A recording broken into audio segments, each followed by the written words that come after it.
Hello mga boss, this is Niala TV at for today's video mga boss, maglalagay tayo ng cycle seal na sealant dito sa ating Aerox V2 2023 at kararating nga lang nito mga boss. Nasa loob pa yung sealant, di ko pa naalis itong pinaka-tape, so alisin ko muna. Let's go!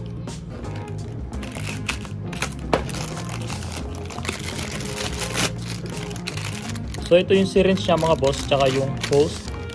Tapos mga boss, may libre na to na pangalis ng pito. Yan mga boss.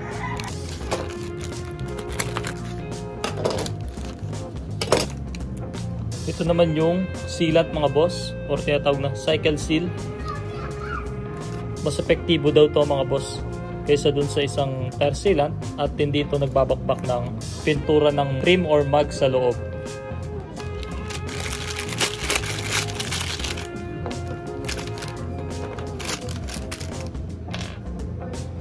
Kaya pala maglalagay ako ng tire sealant mga boss, kasi nga araw-araw akong gumagamit nito mga boss, itong aking portable tire inflator, dahil nga lumalambot yung gulong ng aking Aerox.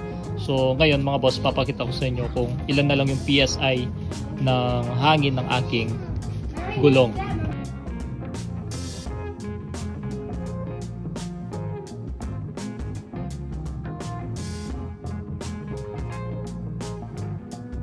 Yan mga boss, kita nyo naman 13 PSI na lang yung hangin ng aking gulong, kaya maglalagay ako ng cycle seal na sealant kasi lumalambot yung aking gulong sa likuran. Bakit? Papakita ko sa inyo mga boss.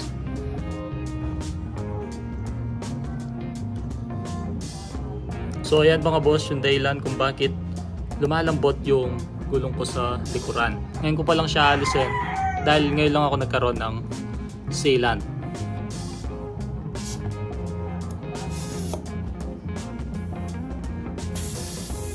Yan mga boss, lumalabas yung hangin. Sobrang lakas. So ito yung bumaon mga boss.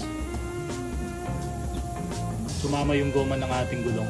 Tignan natin mga boss kung masasarado pa to ng sealant na cycle seal. So first step mga boss, alisin muna natin yung pinaka-thread ng ating pito.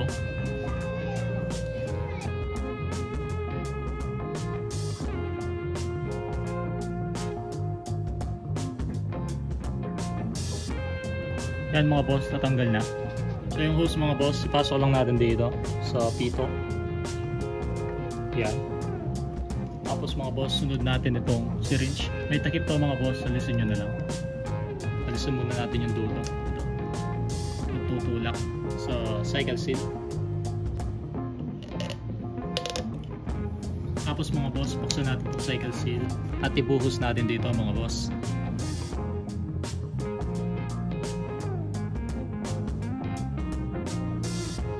Bali, ubusin natin itong isang pouch mga boss sa gulong ng ating Aerox.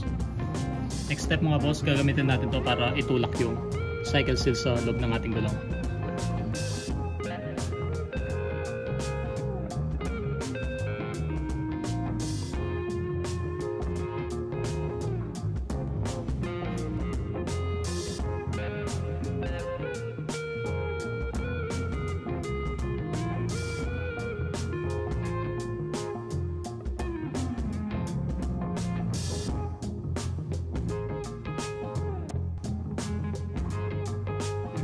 Pag okay na mga boss, alisin lang natin itong hose dito sa pito. Ayan. So punasan muna natin itong ating pito mga boss bago balik yung kanyang lock. So next step mga boss, ibalik na natin itong pinaka-lock niya.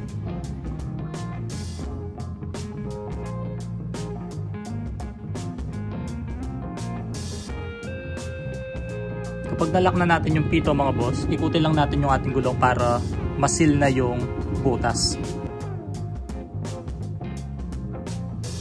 So gawin natin mga boss, itas lang natin siya ng konti para yung sealant is magbaba dito. Set lang natin sa 30 PSI mga boss. Yan.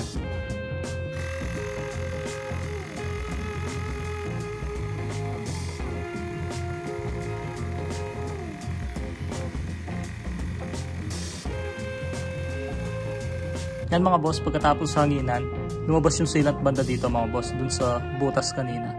tapos huminto na yung pagsingaw ng hangin. So effective naman siya mga boss. Punasan muna natin.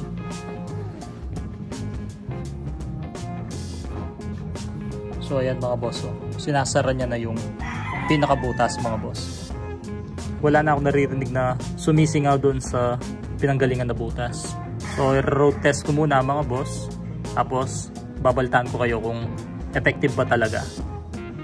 So ayan mga boss, 2 days nang lumipas, tapos gagamit tayo ng tire inflator para i-check yung PSI ng gulong ng ating Aerox. Yan. Bali ito yung naging itsura niya mga boss after 2 days. Nasarado na yung butas. Ayan. Tumigas na yung sealant. So hindi na siya sumisingaw. Tapos mga boss, check natin yung PSI ng aking gulong mga boss. Kung nasa 30 pa rin.